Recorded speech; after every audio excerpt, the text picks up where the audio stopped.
Welcome back to my channel রিঙ্কুর রান্নাঘর and ব্লগে তোমাদের সকলকে স্বাগতম। আশা করি তোমরা সকলে ভালো আছো, সুস্থ আছো। আমি আজকে আবার একটা রেসিপি নিয়ে এসেছি। আজকে বানাবো সজনে ফুলের তরকারি বানাবো, মানে কী দিয়ে বানাবো, কিভাবে বানাবো, কি কি নিয়েছি সমস্ত কিছুটাই তোমাদের দেখাবো। তবে রান্নাটা শুরু করার আগে বলবো, যারা আমার ভিডিওটা দেখছো, যে যেখান থেকে দেখছো, প্লিজ আমার চ্যানেলটাকে লাইক করো, শেয়ার করো, সাবস্ক্রাইব করো, পাশে থাকা বেল বাটনটা অলে সেভ করে দিয়ে নিত্য নতুন ভিডিও দেখতে। আর জানোই তো এখন সজনে ফুল খাওয়া খুবই ভালো, আর এই সময়টাই বসন্তকালেই পাওয়া যায় সজনে ফুল। আমাদের গাছের ফুল, গাছ থেকে গাছে হয়েছে ফুল। আর ফুল মানে চলো তোমাদের দেখাচ্ছি। আর ফুলের তরকারি করব একটু বেগুন দিয়ে, আলু দিয়ে। আর বাচ্চাদের তো খাওয়ানো ভালো, সকলেরই খাওয়া উচিত। আর যাই হোক, আমরা এর আগেও আমার সজনে ফুলের রেসিপি রয়েছে, তোমরা দেখো সকলে। আর চলো তোমাদের দেখাই কি কি নিয়েছি, কিভাবে রান্না করব, সমস্ত কিছুটাই দেখাবো। চলো।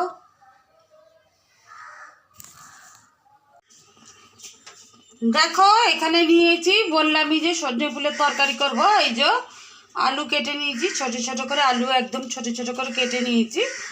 আর বেগুন নিয়েছি। আর এখানে সজনে ফুল ভালো করে বেছে ধুয়ে রেখেছি। আর পাশে কড়াতে নিয়েছি একটা, আর ওতে তেল দিয়েছি। দেখো বললামই পাশে কড়া নিয়েছি, কড়া বসেছি। আর এখানে তেল দিয়েছি সামান্য পরিমাণ, বেশি দেবো না তেল। আর একটু কালো জিরে দিয়েছি, এবার দিয়ে বেগুনটা দিয়ে দেবো।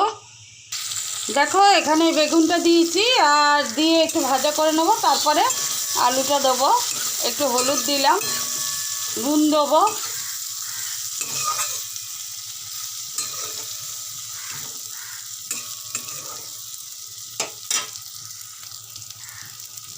দেখো সামান্য পরিমাণ নুন দেবো, নুনটা স্বাদ অনুযায়ী দেবে, তোমরা যেমন খাবে। আর এই রান্নাটা ভীষণ ভালো হয় এরমভাবে করলে, সজনে ফুলের তরকারি। আর বেগুন দিয়ে আলু দিয়ে ছোটো থেকে বড় সকলেরই ভালো লাগে খেতে। আমি কিন্তু কম তেলেই এটা ভাজা করব, তরকারিটা করব। এবার এটা ভাজা হয়ে আসলে এটা আলু দেবো। দেখো এখানে আলুটা আমি দিয়ে দিয়েছি, আলুটা বেগুনটা ভাজা হয়ে যাওয়ার পর আলুটা দিয়ে দিয়েছি। আর পাশে একটা মশলা আমি তৈরি করেছি, পেস্ট, সেটা দেখাচ্ছি তোমাদের। আলুটাও এর সঙ্গে ভাজা হয়ে যাচ্ছে।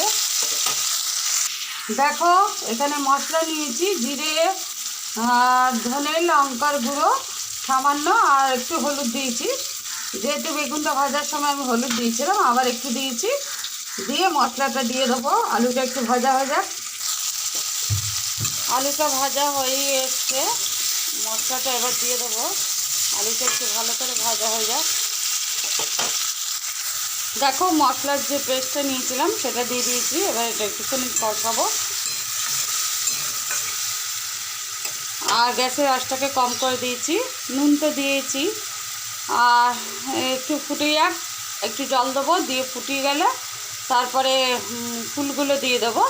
আলুটা সেদ্ধ হলে নামাবার আগে দিয়ে দেবো।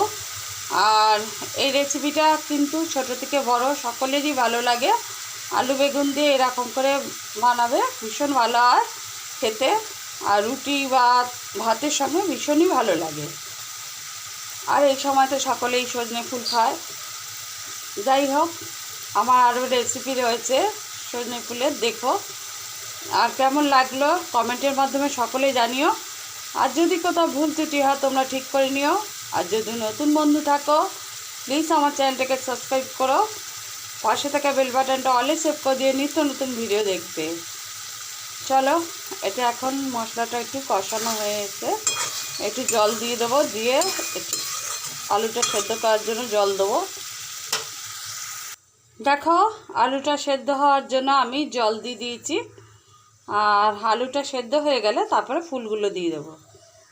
চলো কিছুক্ষণ পর এখন চাপা দিয়ে দেবো, দিয়ে আবার 10 মিনিট পর ঘুরে আসছি। দেখো ঝোলটা ফুটছে, এবার আমি ফুলগুলো না দিয়ে দেবো। আলুটা আমি দেখে নিয়েছি মোটামুটি সেদ্ধ হয়ে গেছে, আর পাশে ফুলগুলোকে আমি ধুয়ে রেখেছি, চলো দেখাই। দেখো ফুলগুলোকে একটা থালার মধ্যে রাখলাম, আর ধোয়া তো ছিলই, বললামই ধুয়ে রেখেছিলাম। আর এবার দিয়ে দেবো আমি এতে ফুলগুলো, ফুটছে ঝোলটা। দেখো ফুলগুলো দিয়ে দিয়েছি, এবার বেশি নাড়াচাড়া করবো না, বেগুনটা তাহলে গলে যাবে এমনিতেও। আর এই দেখো এটা ডাঁটা হয়ে গেছে, দেখতে পাচ্ছ, একটা পাতলা ডাঁটা। এটা ফুটুক, হয়ে গেলে আবার ঘুরে আসছি। দেখো বন্ধুরা, আর এই যে সজনে ফুলের তরকারি বা ঝাল যাই হোক আমার একদম তৈরি হয়ে গেছে। আর এবার একটা জায়গায় ঢেলে নেব। বললামই, কেমন লাগলো কমেন্টে সকলে জানিও, সকলে একটা করে লাইক করে দিও। আর কোথাও কিছু ভুল হলে তোমরা ঠিক করে নিও। আজকের জন্য আসি, আবার আসবো অন্য দিন অন্য একটি রেসিপি নিয়ে। সকলে ভালো থেকো, সুস্থ থেকো, টাটা।